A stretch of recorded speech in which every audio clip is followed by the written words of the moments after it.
बंधु माने आजिर एही कार्यक्रम को आपण मानकु स्वागत। आजिर एही कार्यक्रम रे आमे माने आलोचना करिबा जे वर्ष 2026 रो प्रथम चंद्र ग्रहण केबे लागिबाकु जाउछि, ग्रहणर सठिक समय केते बेले रहिबो, सूतक काल केउ समयरो आरंभ होई केउ समय शेष हेबो, एही ग्रहणटी हमर ओडिसा रे पालनीय हेबो ना हेबो नाही, केउ राशिर व्यक्ति विशेष मानक पई एहा शुभ रहिबो एवं केउ राशिर व्यक्ति विशेष मानक पई एहा अशुभ रहिबो। ए सब विषय रे आजिर एही भिडियो रे आमे माने विस्तार भाबरे आलोचना करिबा। चलित वर्षर प्रथम चंद्र ग्रहण लागिबा पई जाउअछि 3 मार्च 2026 मंगलवार दिन अर्थात फाल्गुन पूर्णिमा दिन दोल पूर्णिमा दिन केतुग्रस्त चंद्र ग्रहण पड़िबाकु जाउछि। एही दिन दोल पूर्णिमा मध्य पड़ुअछि। अनेक लोकंक मध्यरे एहा द्वंद्व थिबो कि चलित वर्षर एही प्रथम चंद्र ग्रहण पालनीय ना नुहे। तेबे आपनकु गोटिए कथा स्पष्ट करि देउछु जे एही 3 मार्च मंगलवार को लागिबाकु जाउथिबा दोल पूर्णिमा रे लागिबाकु जाउथिबा चंद्र ग्रहण संपूर्ण भाबरे ओडिसा रे पालनीय हेबो, कारण एहा ओडिसा समेत समग्र भारत वर्ष रे दृश्यमान हेबो। एहा सहित एहा केतुग्रस्त चंद्र ग्रहण पड़ुअछि। एही चंद्र ग्रहण दिन हांडी छाड़ बा पाक त्याग मध्य सुनिश्चित कराजिबो। तेबे आजिर एही भिडियो रे आमे माने आलोचना करिबा जे 3 मार्च को लागिबाकु जाउथिबा चंद्र ग्रहणर स्पर्श समय रु नै मोक्ष प्राप्तिर समय केते बेले रहिअछि, ओडिसा रे केउ समय रे एहा दृश्यमान हेबो, सूतक समय बा पाक निषेधर समय बा हांडी छाड़र समय केते बेलु आरंभ कराजिबो, एति सहित केउ कार्य करिबा शुभ अटे एवं केउ कार्य करिबा अशुभ अटे, गर्भवती महिला माने किपरि सावधान रहिबा उचित एवं होली पर्व केमिति पालन करिवे जहाकि पांजीरु संगृहित निर्भुल गणना अटे। केउ राशिर व्यक्ति विशेष मानक उपरे एही चंद्र ग्रहणर शुभ प्रभाव पड़िबाकु जाउछि एवं केउ राशिर व्यक्ति विशेष मानक उपरे एही चंद्र ग्रहणर खराब प्रभाव पड़िबाकु जाउछि, अशुभ प्रभाव पड़िबाकु जाउछि। एही समस्त विषय रे आजिर एही भिडियो रे आमे माने विस्तार भाबरे आलोचना करिबा। तेबे आपण मानकु गोटी अनुरोध, आपण निजर ही फायदा पाही भिडियोटी को शेष पर्यंत निश्चय देखंतु।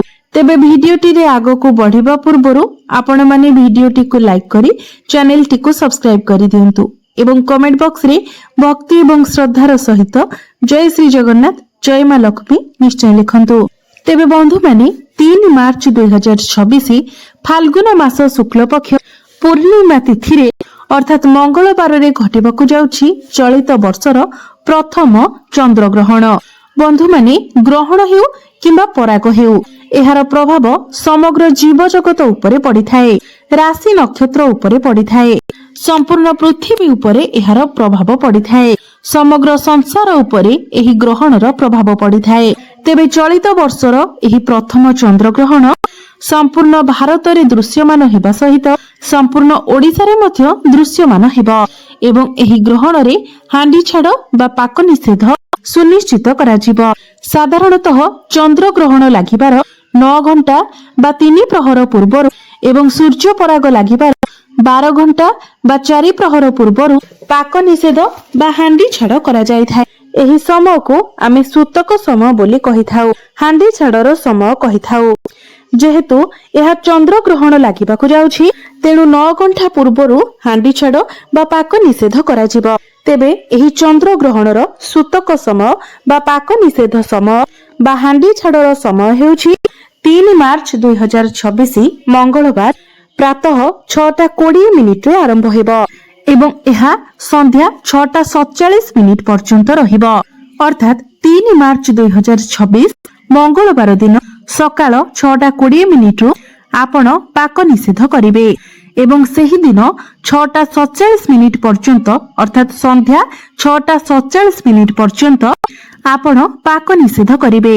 एही समय मध्यरे आपण संपूर्ण भाबरे भोजन देवनीति एवं रंधन कार्य दूरे रहिबे। तो आपण माने 3 मार्च मंगलवार दिन प्रातः 6:20 पूर्वरु आपण जहाँ भी किछि खाइबा कथा खाइ नेबे एवं समस्त देवनीति को सारिबा पई चेष्टा करिवे, किंतु प्रातः 6:20 परे आपण कोनोसी भी देवनीति करिवे नाही, अन्न भोजन करिवे नाही, किंबा रंधन कार्य मध्य करिवे नाही। जेहेतु आमे सनातन धर्म को अवलंबन करुअछे तो ग्रहणर समस्त नीति नियम को पालिबा आमर कर्तव्य अटे। ग्रहणर सूतक काल सरिबा परे ही आपण कोनोसी भी शुभ कार्य करि पारिबे, भगवानक दर्शन करि पारिबे, संध्या आलती करि पारिबे, देव रीति करि पारिबे। एही सूतक काल शिशु, रोगी एवं वृद्ध मानक पई पालनीय नुहे। तेबे एही ग्रहण लागिबार समय हेउछि बा ग्रहण ग्रास करिबार समय हेउछि 3 मार्च 2026 मंगलवार दिन 3:20 रु आरंभ हेबो एवं संध्या 6:47 रे समाप्त हेबो। तो एही विरल चंद्र ग्रहण महाकाशरे प्राय 3 घंटा 27 मिनिट 7 सेकेंड पर्यंत रहिबो। एही 3 घंटा 27 मिनिट रो ग्रहण समय रे विशेष करी गर्भवती महिला माने बाहर को बाहरिबा पई मना करा जाई अछि। ग्रहण दर्शन करिबा मना अटे। बंधु माने जदि कोनोसी नारी गर्भवती अछंती एवं ग्रहण समय गोटे नड़िया को से माने कोଳରେ धरी रखंती तो सेमानंकर गर्भस्थ शिशु उपरे चंद्र ग्रहणर कोनोसी खराब प्रभाव पड़ी न थाए। गर्भस्थ शिशुटी सुरक्षित रही थाए। ज्योतिष शास्त्र अनुसारे एही चंद्र ग्रहण प्रभावरु ग्रह एवं नक्षत्र मानकर स्थान रे बहुत बड़ परिवर्तन हेबाकु जाउछि। जेहेतु एहा केतुग्रस्त चंद्र ग्रहण लागिबा पई जाउछि तो एहार सीधा सड़क प्रभाव राशि चक्र रे थिबा 12 गोटी राशि मानक उपरे सीधा सड़क प्रभाव पड़िबाकु जाउछि एवं ग्रह मानकर चलन कारणरू किछि राशिर व्यक्ति विशेष मानक उपरे एही ग्रहणर अशुभ प्रभाव पडुथिबा बेले आउ किछि राशि मानक उपरे एही ग्रहणर शुभ प्रभाव मध्य पड़िबाकु जाउछि। तेबे राशि चक्र रे थिबा 12 गोटी राशि मानक मध्यरु केवल 8 गोटी राशि एभଳି अछंती जेओ मानक उपरे एही चंद्र ग्रहणर शुभ प्रभाव पड़िबा पई जाउअछि। एमानंको पई चंद्र ग्रहण देखिबा अत्यंत शुभ रहिबो। सेही राशि गुड़िक हेउछंती मेष राशि, मिथुन राशि, कर्कट राशि, सिंह राशि, तुला राशि, बिच्छा राशि, धनु राशि, मकर राशि एवं मीन राशि। एही 9 गोटी राशि मानक पई चलित वर्षर एही प्रथम चंद्र ग्रहण अत्यंत शुभ साब्यस्त हेबो। एही 9 गोटी राशिर व्यक्ति विशेष माने ग्रहण देखिबा द्वारा दर्शन करिबा द्वारा अत्यंत शुभ फलर प्राप्ति करिवे। तेबे आउ जो 3टी राशि रहिले सेही राशि मानक पई चंद्र ग्रहण दर्शन अशुभ रहिबो। तेबे सेही राशि माने हेउछंती वृष राशि, कन्या राशि एवं कुंभ राशि।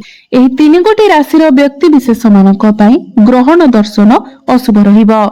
एही 3 गोटी राशिर व्यक्ति विशेष माने चंद्र ग्रहण समय रे भगवान शिव शंकरंकर आराधना करंतु। जेते पारिबे ओम नमः शिवाय मंत्र उच्चारण करंतु किंबा प्रभु शिव शंकरंकर कोनोसी स्तोत्र आपण पाठ करंतु, महामृत्युंजयर पाठ करंतु। आपणको उपरु खराब प्रभाव कटि जिवो एवं आपणको शुभ फल प्राप्ति हेबो। बंधु माने गर्भवती महिला मानक पई एही चंद्र ग्रहणर समय अत्यंत अशुभ होइथिबारु अत्यंत संवेदनशील होइथिबारु सेमानंकु सावधान रहिबा सहित चंद्र ग्रहण देखिबार ठारू मध्य दूरै रहिबा उचित। ग्रहण लागिबा समय गर्भवती महिला माने कोनोसी जिनिस कटाकटी करिबा उचित नुहे किंबा सिलेई करिबा मध्य उचित नुहे, नचेत एहार बहुत खराब प्रभाव गर्भरे पढुथिबा शिशु उपरे पड़ि पारे। एहा व्यतीत ग्रहण लागुथिबा समय गर्भवती महिला माने केबे भी कला रंगर वस्त्र परिधान करिबा उचित नुहे। चंद्र ग्रहण समय झरका कबाट बंद करी रखंतु। चंद्र ग्रहण समय जदि चंद्रंकर छाया कोनोसी गर्भवती महिलांक उपरे पड़ी थाए तो गर्भस्थ शिशु को शारीरिक दोष लागि थाए, जहा भविष्यत रे बहुत बड़ समस्या मध्य सृष्टि करि थाए। तेणु गर्भवती महिला माने एही समय बाहर को बाहरंतु नाही। ज्योतिष शास्त्र मतरे एही समय सीमा मध्यरे केतेक कार्य करिबाकु मध्य बारण करा जायछि। प्रथम कार्य हेउछि एही समय आपण खाद्य रांधंतु नाही। चंद्र ग्रहण समय खाद्य पदार्थ रोषेई करिबाकु बारण करा जाय थाए, कारण एही समय रंधा जायथिबा खाद्य ज्योतिष शास्त्र मतरे अशुद्ध होई थाए, अर्थात विष समान होई थाए। एथिपाई आपण माने चंद्र ग्रहण लागुथिबा समय रोषेई कार्य करंतु नाही। द्वितीय आपण चंद्र ग्रहण समय खाद्य ग्रहण करंतु नाही। एही समय रंधा होइतिबा खाद्य ग्रहण करिबा संपूर्ण भावरे निषेध अटे। ज्योतिष शास्त्र मतरे चंद्र ग्रहण समय रंधा होइतिबा खाद्य खाइले एहा हमर शरीर उपरे कुप्रभाव पकाई थाए। तेणु ग्रहण समय आपण सुखिला खाद्य बा फलमूल इत्यादि खाई पारिबे। चंद्र ग्रहण समय आपण कोनोसी भी शुभ कार्य करंतु नाही किंबा कोनोसी शुभ कार्य विषय आलोचना करंतु नाही। एहा द्वारा आपणको परिवार रे अनिष्ट होई थाए। चतुर्थरे चंद्र ग्रहण समय देवी देवता मानकर पूजा करिबा संपूर्ण भावरे निषेध अटे। चंद्र ग्रहण समय कोनोसी भी पूजा आरती करिबा मध्य मना होई थाए। एपरि करिबा द्वारा गृह रे दारिद्र्यता लागि रही थाए। तेणु चंद्र ग्रहण समय आपण ठाकुर पूजा केबे भी करंतु नाही। एही समय आपण ठाकुर घर को संपूर्ण भावरे बंद करी रखंतु। चंद्र ग्रहण समय अन्न दान करिबार उत्तम समय माना जाय अछि। एपरि कुहा जायछि जे चंद्र ग्रहण समय अन्न दान करिबा द्वारा शरीर रे कोनोसी भी रोग होई न थाए। ग्रहण शेष हेबा परे स्नान करिबा एवं पिंधिथिबा वस्त्र को धोई नेबा उचित। संपूर्ण घर सारा गंगा जल सिंचन करी घर को पवित्र मध्य करि नेबा उचित। एहा परे शुद्ध मनरे रंधन कार्य करी कोनोसी दरिद्र व्यक्ति को अन्न दान करिबा उचित। आपणकर मंगल हेबा। आपणकर समस्त पाप मध्य क्षय होई जिवो। चंद्र ग्रहण समय आपण भगवानकर माला जप करंतु। एहा द्वारा ग्रहणर खराब प्रभाव आपणक उपरे पड़िबो नाही। चंद्र ग्रहण समय आपण केबे हेले मध्य शारीरिक संपर्क रखंतु नाही। एही समय नकारात्मक शक्ति मानकर प्रभाव अधिक रहितिबा हेतु विवाहित पुरुष बा विवाहित महिला माने शारीरिक संपर्क ठारू दूरे रहंतु। केबे हेले मध्य शारीरिक संपर्क रखंतु नाही। एहाको संपूर्ण भावरे अशुभ बोली माना जाय थाए। एहा द्वारा आपणक संपर्क रे फाट मध्य सृष्टि होई थाए। एहार कुप्रभाव आपणकर संतान मानक उपरे मध्य पड़ी पारे। चंद्र ग्रहण समय कोनोसी गछ सहित लागिबा किंबा कोनो गछर कोनोसी अंश को छिंडाइबा जेमिति कि पत्र फूल फल एसबु को छिंडाइबा मध्य उचित नुहे। चंद्र ग्रहण समय आपण काहा सहित भी कଳି झगड़ा करंतु नाही। काहाकु भी अपशब्द कहंतु नाही। तो बंधु माने चंद्र ग्रहण समय केउ सब नियम पालन करबा उचित।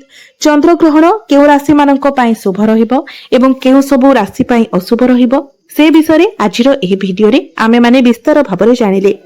तबे आजिर एही भिडियोटी जदि आपण मानकु भलो लागिथे तो भिडियोटी को लाइक करी चैनल टी को सब्सक्राइब करि देबे एवं कमेंट बॉक्स रे भक्ति एवं श्रद्धार सहित जय श्री जगन्नाथ जय मां लक्ष्मी निश्चय लिखिबे।